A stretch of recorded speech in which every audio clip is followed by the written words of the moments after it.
À vous tous qui en ce moment êtes en train d'assister à cette émission, peut-être via un ordinateur portable, via la télévision, ou voir un smartphone ou une tablette, je vous souhaite à tous la bienvenue dans cette émission de France en direct. Et soyez sûrs d'une chose, si vous êtes en ce moment en train d'assister à cette émission, ce n'est pas le fait du hasard, c'est parce que vous avez besoin d'entendre ce que vous allez entendre. Vous avez besoin de voir ce que vous allez voir. Parce que j'ai la certitude que le Dieu que nous servons, le Dieu en qui nous nous confions, je crois de tout mon cœur qu'il désire se manifester dans votre vie. Vous qui passez par des moments difficiles, vous qui en ce moment traversez ce qu'on appelle parfois, on qualifie de désert, des moments très difficiles et pour lesquels vous-même, vous n'arrivez pas à trouver de solution. Laissez-moi vous dire une chose. Si par vous-même, vous pouvez résoudre la situation, faites-le. Si vous connaissez quelqu'un qui peut résoudre votre situation, faites-le. Mais si vous le dites le suivant, ma situation, personne ne peut la résoudre. J'ai déjà essayé, je n'y arrive pas. Mon entourage, mes amis, les institutions, personne ne peut m'aider à sortir de cette situation. Alors laissez-moi vous dire, donnez-nous l'opportunité de vous montrer que la solution existe, qu'il est possible, cher ami, que vous puissiez sortir de cette situation. Voilà pourquoi cette émission existe, pour vous donner l'opportunité de connaître une nouvelle vie. Comment était votre vie? Elle était complètement détruite. J'avais beaucoup de problèmes. J'étais vicié dans l'alcool, drogue. J'étais aussi dealer, vol. Des vols? Toutes sortes de vols. J'avais tout fait. J'ai fait que ça. Du matin jusqu'au soir, j'ai fait que ça. Vous savez le bien que le centre d'accueil a fait? Ce n'était pas le centre d'accueil, qui ça, des gens qui étaient ici étaient déjà voulu aussi. Hein? Qu'est-ce que l'Église a fait? L'Église a sauvé beaucoup de personnes, non seulement lui, mais beaucoup de personnes qui étaient peut-être allées être victimes de ça. Vol, votre vie détruite. Célibat aussi. J'ai vie sentimentale détruite, vie spirituelle détruite. Dans la semaine, 2 ou 3 fois chaque nuit, il y a quelqu'un qui vient prendre la m'étouffer. Je n'arrive pas à respirer, je n'arrive pas à crier. Presque chaque nuit, c'était comme ça. La mort. La mort, voilà. Vous m'avez dit une fois que vous avez pensé au suicide. À un moment donné de ma vie, j'avais tellement de problèmes. J'avais la haine aussi contre beaucoup de personnes. J'ai pris la décision de suivre un groupe armé. Chaque week-end, je partais voir un ami, on buvait ensemble parce que j'étais aussi vicié dans l'alcool. J'étais, on peut dire, Aussi, vicié dans le... C'est ça le plus grand problème que j'avais. Alors, chaque week-end, on s'assied ensemble pour boire. Une fois, je suis rentré, il m'a tendu un semeur. Il m'a dit, j'ai trouvé dans ma boîte aux lettres, parce qu'il me voit, des fois, je suis intéressé à lire la Bible, je cherche. Il m'a jeté comme ça un semeur, il m'a dit, viens, peut-être ça va, tu vas dire que tu aimes ça. Alors, quand je commence à lire, j'ai vu certains témoignages des personnes qui, même problème, comme viciées dans les drogues, dans l'alcool. Alors, j'ai dit, je vais partir, je vais essayer. Je voulais venir, mais je n'arrive pas. Je n'arrive pas. À chaque fois que je viens, je retourne de la porte. À chaque fois. Je suis rentré 1 fois, 2 fois, 3 fois. Alors une fois, je voulais rentrer, je suis revenu. Il y a une ouvrière qui m'a appelé.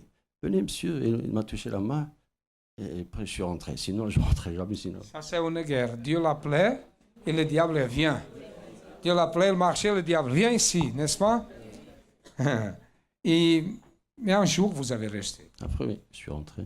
Qu'est-ce que Dieu a fait? Il a tout changé. J'ai arrêté de tous les vices. En plus, c'est tout de suite. Parce que quand je suis rentré, j'ai trouvé des compagnies d'Israël. 1 semaine ou 15 jours.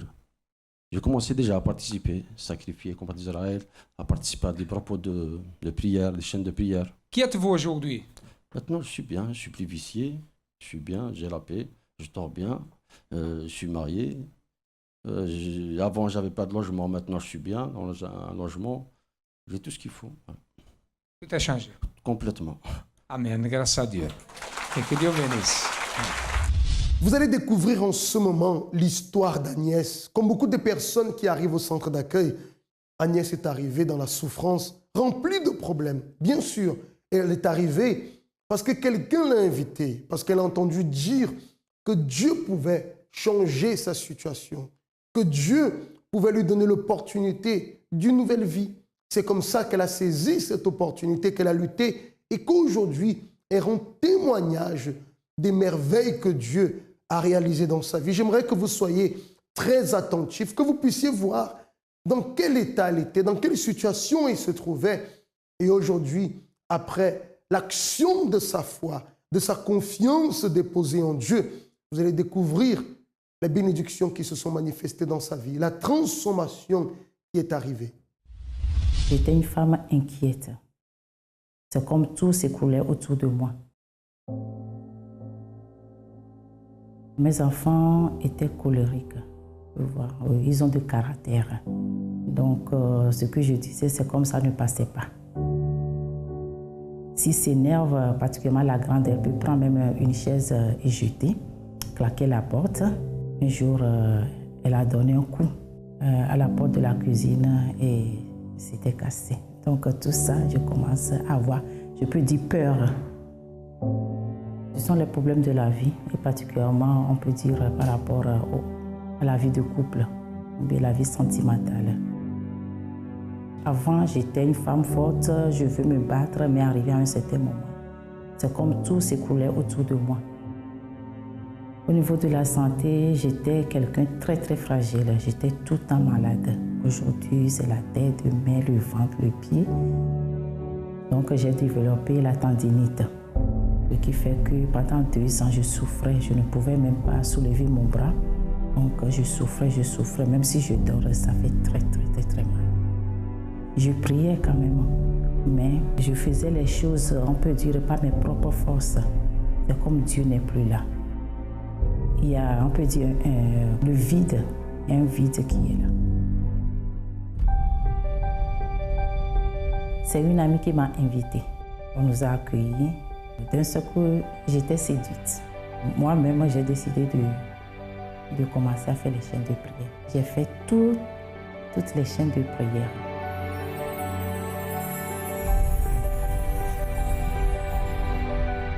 J'ai retrouvé et je retrouve la femme que je voulais être, particulièrement au niveau spirituel.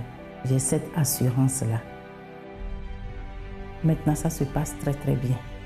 Les enfants aussi, je ne me préoccupe plus des enfants. Ils ne sont plus colériques, ça se passe bien. Je ne suis plus malade comme avant. Avant, j'étais fragile, mais maintenant, je suis solide. Et ça fait presque 1 an. Je ne suis plus allée voir le médecin. Le centre d'accueil, ça représente beaucoup de choses. Moi, je parle, mais il faut venir voir. Moi, je conseille à tout le monde de venir au centre d'accueil. C'est une opportunité qu'on nous donne de débloquer nos situations.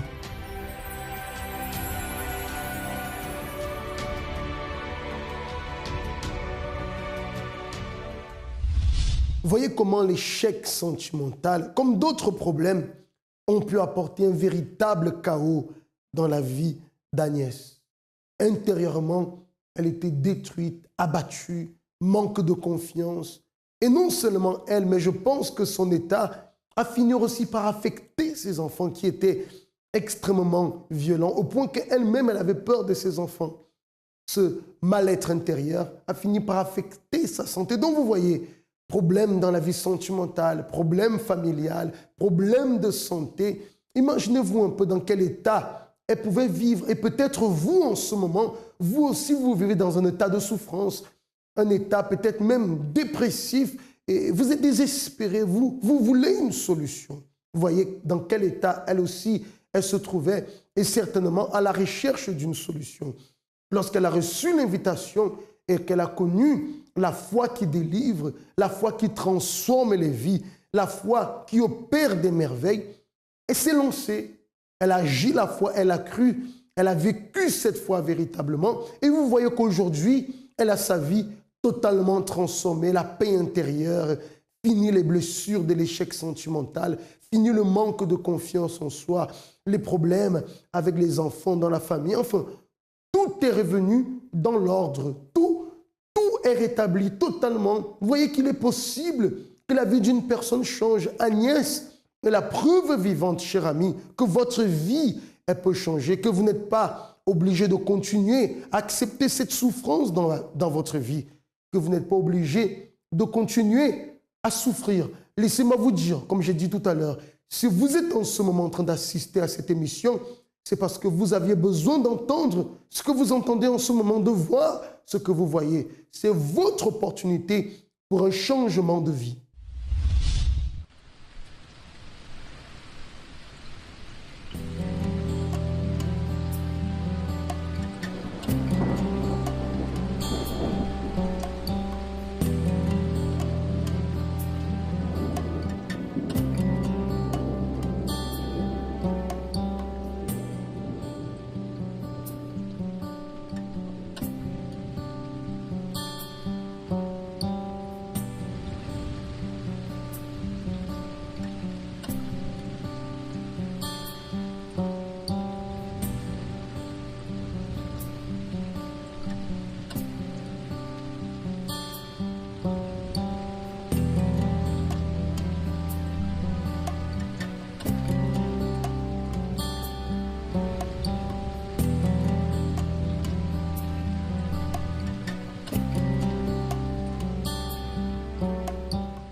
L'AMI 24 heures est mis à disposition pour tous ceux qui ont besoin d'aide. Si en ce moment, vous reconnaissez que vous avez besoin d'aide, comme je disais tout à l'heure, vous avez essayé par vous-même, vous avez lutté, vous avez cherché, mais rien ne marche. Vous savez que la solution, vous ne l'avez pas.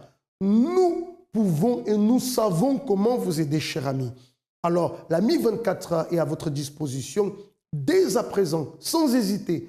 Vous pouvez nous appeler parce qu'un conseiller sera à votre entière disposition pour vous écouter et vous donner les premières directives qui vont vous aider à conduire votre vie vers un nouveau départ, pour un changement véritable. L'AMI 24 heures, c'est le 01 53 35 85 12. Je répète, le 01 53 35 85 12. Et j'ai la certitude que des choses merveilleuses vont se produire dans votre vie. On va voir en ce moment un autre témoignage, une autre histoire véridique, une autre personne qui a vécu la foi et qui a reçu une véritable transformation. Découvrons l'histoire de Vanessa. Bon, ma vie, avant d'arriver au centre d'accueil, c'est-à-dire, j'étais une personne, en fait, déjà, je n'ai pas grandi avec ma mère. C'est-à-dire, j'ai grandi seulement avec mon père, ma belle-mère. Et de ce fait-là, j'ai commencé à nourrir un vide à l'intérieur de moi, un manque d'affection, un manque d'amour. Et avec ma belle-mère, je ne ressentais pas ça. Je n'avais pas cet amour, l'amour d'une mère en fait. Et avec mon père, c'était difficile. Quand j'ai commencé à grandir, j'ai commencé à faire plusieurs bêtises, des choses qui n'allaient pas à la maison. Alors j'ai commencé à développer de la haine envers mes parents, envers mes frères et sœurs. Je me sentais seule en fait. Je me sentais seule et tout ce que je faisais, je ne voyais pas d'importance. Je n'avais pas confiance en moi quand j'allais à l'école, je ne travaillais pas bien, bon, plein de choses comme ça. Et quand j'ai commencé à grandir, mon père il me faisait déjà goûter à l'alcool. Il me faisait déjà boire, les boissons fortes. Et au fur et à mesure que je grandissais, je me suis plongée dans ça. Je me suis plongée dans l'alcool. Et plus je grandissais, plus il me fallait des doses de plus en plus fortes. Donc voilà.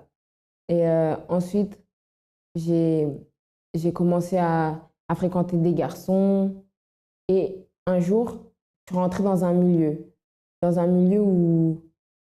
sportif où il y avait beaucoup de filles qui entretenaient des relations avec eux, entre elles en fait. Et tout le jour, en fait, j'avais une pensée à l'intérieur de moi qui me disait d'essayer. Plusieurs filles, elles m'ont plusieurs fois, à plusieurs reprises demandé d'essayer, mais toujours je refusais, je n'acceptais jamais. Et un jour, il y avait une fille qui m'a fait la proposition, qui m'a demandé. Et ce jour-là, je n'ai pas su dire non. Je n'ai pas su dire non et j'ai commencé à développer des sentiments.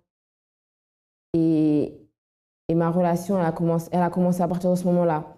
Même que j'étais en relation avec un garçon, je pouvais me mettre avec cette fille-là, moi, ça ne me dérangeait pas.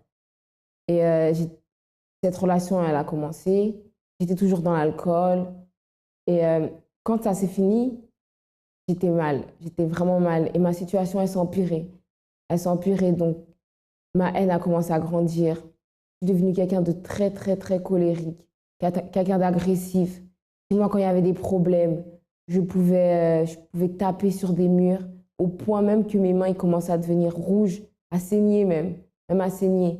Je pleurais dans ma chambre, bref, j'étais vraiment, vraiment pas bien. Parfois, chez moi, quand je me retrouvais seule, dans le noir, en fait, j'essayais de m'effrayer moi-même. J'essayais de me faire peur en faisant des grimaces. Vraiment, j'étais vraiment, vraiment pas bien, perdue. Et voilà, c'est comme ça que je suis arrivée au centre d'accueil.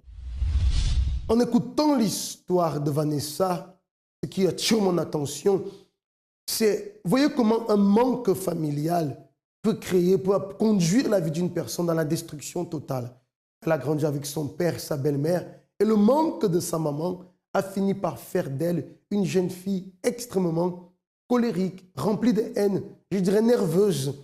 Et cela ne fait qu'aller en s'empirant.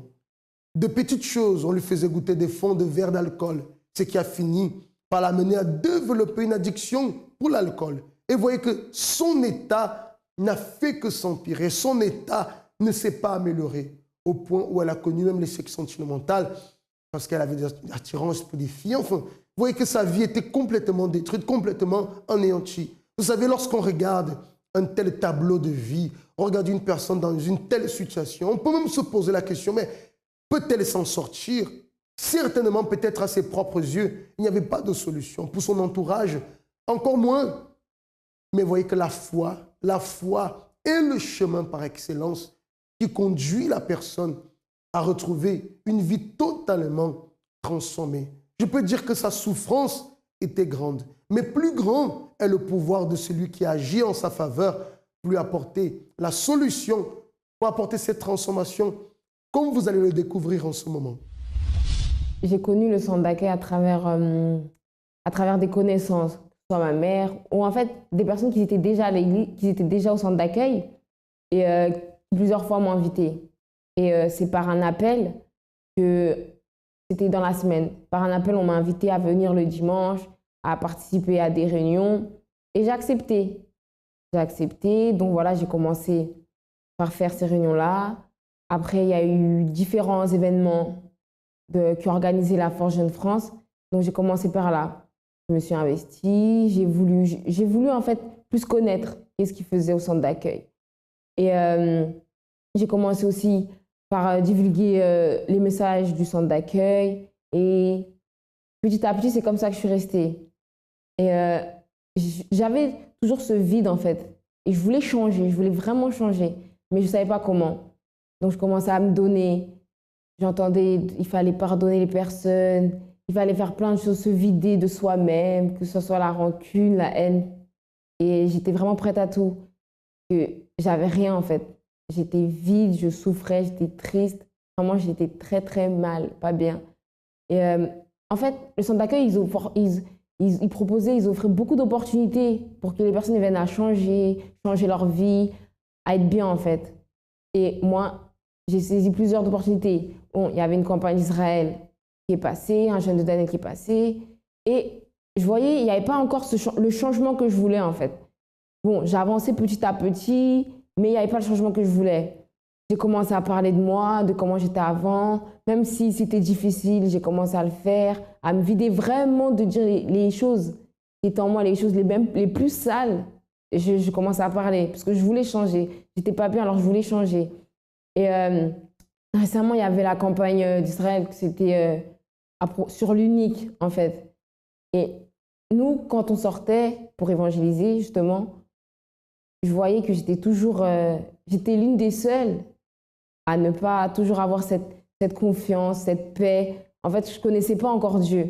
Alors, j'étais l'une des seules et franchement, ça me faisait très mal. Et ça faisait très, très mal. Parfois, dans les réunions d'évangélisation, le samedi à 9h, je me disais encore cette fois, je suis encore seule. Et je me disais vraiment, c'est quoi qui ne va pas? Si j'ai fait tout, pourquoi encore il reste qu'est-ce que je dois faire de plus? Vraiment, j'étais prête à tout, je cherchais vraiment. Et pendant cette campagne d'Israël, j'ai fait ce sacrifice matériel, vraiment tout donné sur l'autel, vraiment tout. Que ce soit le sacrifice, le temps, par rapport, si c'était pour se lever dans la nuit, chercher, je me levais dans la nuit, je cherchais. C'est même à partir de ce moment-là que vraiment je commençais à me pencher vraiment sur la parole, qu'est-ce que je devais faire en fait.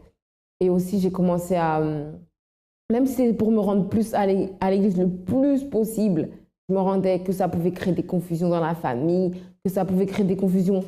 Bref, qu'est-ce qu'il pouvait y avoir comme difficulté? Je ne pouvais rien m'arrêter. J'étais sûre de ce que je voulais.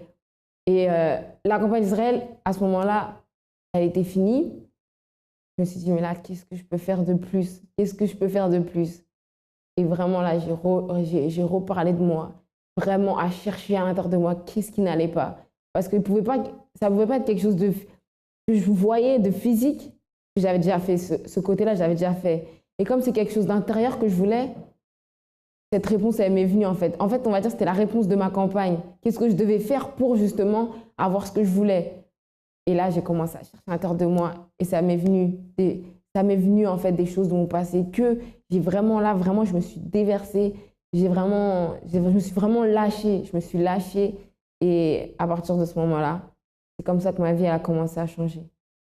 Donc, j'ai participé à la campagne d'Israël. En fait, c'était une opportunité pour moi. Je voulais connaître Dieu, justement. Je voulais connaître, j'avais ce désir. C'est comme un désir qui ronge les personnes. Moi, j'avais ce désir fort, vraiment, de connaître Dieu, pas à travers seulement les paroles. Non, connaître Dieu vraiment. Et voilà, donc c'est pour ça que j'ai participé à la campagne d'Israël. Aussi parce que j'étais vide, j'étais pas bien, je souffrais, j'étais seule. Donc voilà, il n'y avait pas de solution, en fait, à part Dieu. Il n'y avait pas d'autre solution. Et la campagne d'Israël, vraiment, c'était une opportunité que j'ai saisie. Je me suis vraiment donnée à cette campagne et voilà. Mon opportunité. Combien de fois cherchons-nous partout une solution, une aide, mais nous n'en trouvons aucune. L'opportunité est là. Je vivais une vie d'apparence. Aujourd'hui, je suis une jeune femme épanouie, j'aime ma famille et je suis qui je suis réellement. Une main a été tendue et des milliers de vies ont déjà été transformées. Des vies brisées ont été reconstruites. Évangélisé, j'ai reçu un semeur. Aujourd'hui, je suis une femme comblée, heureuse. J'ai plus d'angoisse, plus de tristesse. J'ai la joie de vivre. Ma vie sentimentale, c'est très très bien, on est très bénis. Votre opportunité d'aider ou d'être aidé est devant vous. Centre d'accueil, nous vivons ce que nous enseignons et sacrifions pour ce dont nous rêvons. Donc voilà, aujourd'hui, ma vie, elle est totalement différente. C'est-à-dire, tout ce grand vide que j'avais, il a disparu totalement. La haine que j'avais, plus de haine, plus de colère, plus de rien du tout. Maintenant, chez moi, je suis posée. S'il y a des situations difficiles, il y a des situations difficiles, mais ça va finir. Ma relation avec les filles, maintenant, je veux juste aider les gens. Il n'y a pas de relation fille ou quoi que ce soit. Je veux aider les personnes vraiment. Quand je vois les personnes qui souffrent, ça, à l'intérieur de moi, il y a une révolte qui se crée vraiment. Je bois plus. J'ai besoin de dépendre de rien du tout. À partir du moment où maintenant je me sens bien, je suis bien avec Dieu, je suis bien avec moi. J'ai besoin de dépendre de rien d'autre. Chez moi, c'est bien. Franchement, c'est différent. À l'intérieur de moi, j'ai une paix, j'ai une joie. Franchement, comment vous dire? C'est tellement bon, en fait, d'avoir ça à l'intérieur de soi que c'est vraiment une vraie joie, en fait, qu'on peut ressentir à l'intérieur de soi, qu'on peut avoir, en fait, à partir du moment où on s'est vidé de ce qu'on était avant pour pouvoir justement avoir cette joie à l'intérieur de soi. Donc aujourd'hui, je suis bien, je suis très bien avec moi.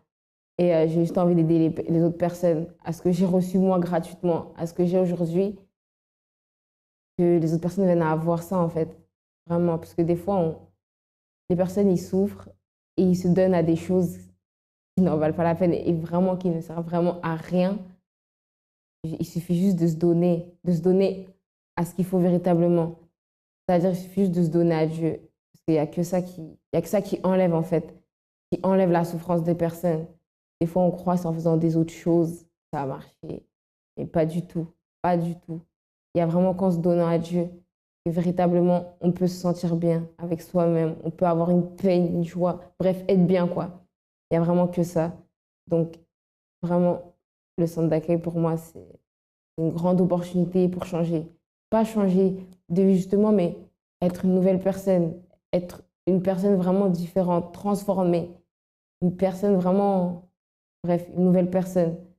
Donc, si je peux donner un conseil, c'est vraiment venez, si vous souffrez, peu importe la situation par laquelle vous passez, les difficultés, les souffrances, parce que déjà, il n'y a pas plus grande souffrance que d'avoir l'absence de Dieu. Et vraiment, peu importe la situation par laquelle vous passez, il y a une opportunité qui vous est donnée gratuitement, et saisissez-la. Saisissez-la parce que ce que vous recevez après, c'est très, très, très bon. Transformation totale, c'est l'expression que j'utilise pour qualifier l'état de la vie de Vanessa aujourd'hui. Transformation totale. Intérieurement, elle a été libérée. Intérieurement, aujourd'hui, elle a la paix. Cette haine qu'elle avait, ce manque qu'elle avait, tout cela n'existe plus. L'attirance qu'elle sentait pour les filles, elle a réussi à vaincre tout cela. Cette tristesse qu'elle portait à l'intérieur, cette relation conflictuelle avec sa famille, tout cela n'est que du passé. Aujourd'hui, sa vie est totalement transformée. Mais pourquoi cela est arrivé? Parce que Vanessa a cru. Elle a lutté lorsqu'elle est arrivée au centre d'accueil. Elle n'a pas croisé les bras. Elle a écouté la parole. Elle a pris à cœur cette parole. Elle a cru dans cette parole. Elle a lutté. Elle a persévéré, basé sur cette parole. Et voyez aujourd'hui dans quel état se trouve sa vie. Et j'ai la certitude que vous qui traversez des moments difficiles, vous désirez les mêmes résultats, vous désirez le changement dans votre vie. C'est à vous aussi de croire à ce que vous entendez en ce moment, de saisir l'opportunité que vous recevez en ce moment. Et j'ai la certitude que des choses merveilleuses se produiront dans votre vie, dans votre famille. Et en parlant de la famille, sachez que demain dimanche, nous commençons ce grand propos en faveur de la famille. La famille est très importante, extrêmement importante. Vous pouvez, dans tous les centres d'accueil, participer de ce propos pour la reconstruction, pour la restauration familiale. Dans tous les centres d'accueil, pour avoir justement l'adresse du centre d'accueil le plus proche de chez vous, il suffit d'entrer en contact à la mi-24 heures. C'est le 01 53 35 85 12. Ici à Paris au siège, nous serons ici demain à 6 h du matin, à 8 h, à 10 h ou alors à midi. Vous pouvez assister à l'un de nos cultes pour la prière pour la famille ou comme j'ai dit, dans le centre d'accueil le plus proche de chez vous. Ça a été un plaisir d'être avec vous aujourd'hui. Je vous dis à très bientôt.